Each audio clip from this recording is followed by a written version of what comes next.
بسم اللہ الرحمن الرحیم۔ 10واں چیپٹر ہے حروف معانی اور ان کی چند اقسام۔ حروف معانی کو یہاں پہ 4 قسمیں بیان کی جاتی ہیں۔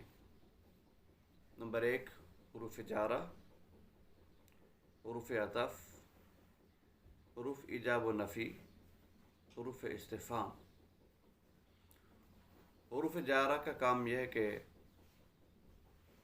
اسم پر داخل ہو کر کے اس اسم تک فعل کو، حکم کو پہنچانے کے کام کرتے ہیں۔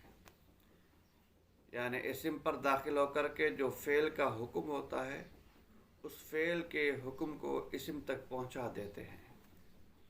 اسی کا نام حروف جارہ ہے۔ حروف جارہ 10 ہیں: با، بے، بر، در، از، رو، برائے، بہر، پے۔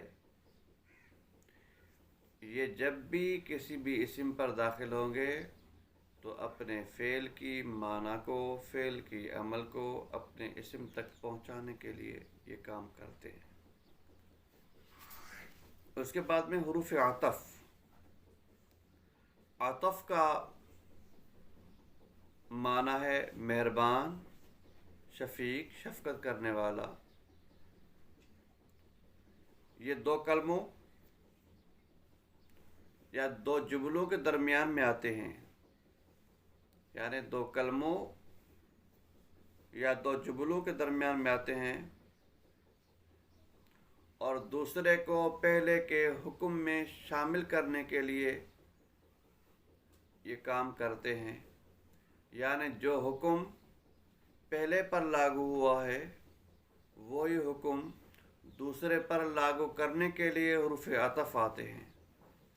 جیسے احمد و محمود آمد، احمد اور محمود آیا۔ احمد و محمود، اب آنے کا حکم بیان کیا جا رہا ہے کہ احمد اور محمود آیا۔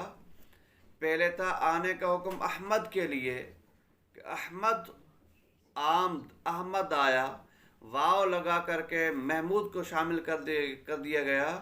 یعنی جو حکم احمد کے لیے لاگو ہوا تھا وہی حکم محمود کے لیے لاگو ہو رہا ہے کہ احمد آمد و محمود، احمد آیا اور محمود آیا۔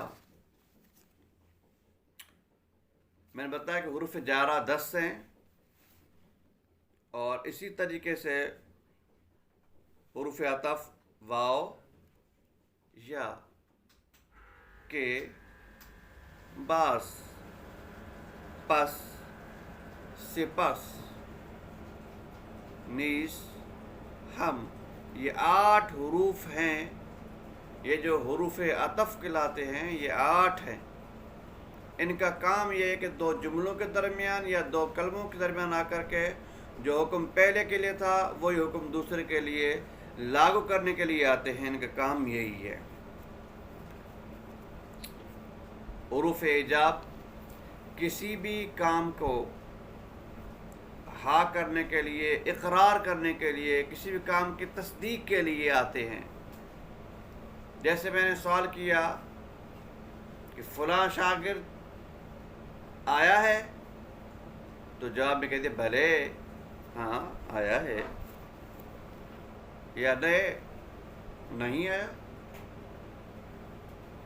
اگر آیا ہے، اقرار ہے، تصدیق کی جا رہی ہے، تصدیق اقرار کی صورت میں ہے تو حرف ایجاب، اگر تصدیق انکار کی صورت میں ہے تو حرف نفی۔ یعنی اقرار کی صورت میں ہوگا تو حرف ایجاب، انکار کی صورت میں ہوگا تو حرف نفی کہلائے گا۔ حرف ایجاب بلے، بلے، آرے، یہ حرف ایجاب ہیں۔ اور نفی کے کون سے ہیں؟ نہ، نخیر، نے، یہ حروف نفی ہیں۔ اس کے بعد میں حروف استفہام، وہ حروف جو کسی سے معلوم کرنے کے لیے سوالیہ کلمات، سوالیہ الفاظ یعنی جن کلمات کے ساتھ سوال کیا جائے، جن کلمات کے ساتھ پوچھا جائے، انہیں حروف استفہام کہا جاتا ہے۔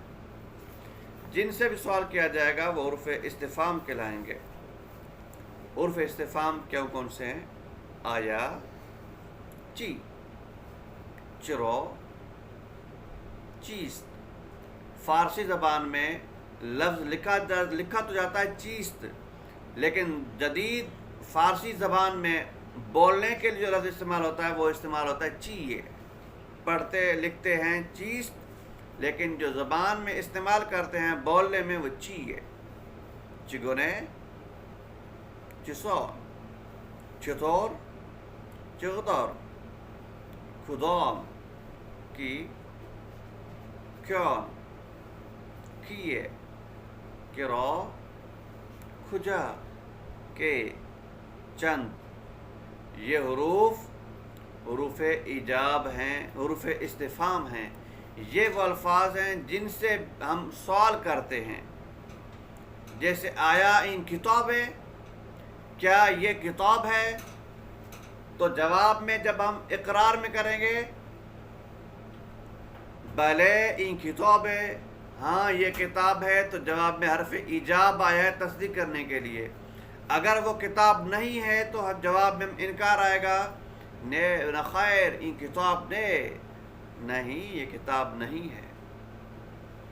اگر ہم سوال کرتے ہیں آیا ان کتاب وہ دفتر ہے، کیا یہ کتاب اور کاپی ہے؟ تو واو جو بیچ میں آ رہا ہے یہ حرف عطف ہے۔ اور اگر ہم پوچھتے ہیں آیا کتاب بر میز ہے، کیا کتاب میز پر ہے؟ تو بر کا جو لفظ استعمال ہوا ہے وہ حرف جارہ ہے۔ دعا میں یاد کیجیے گا۔ اللہ حافظ۔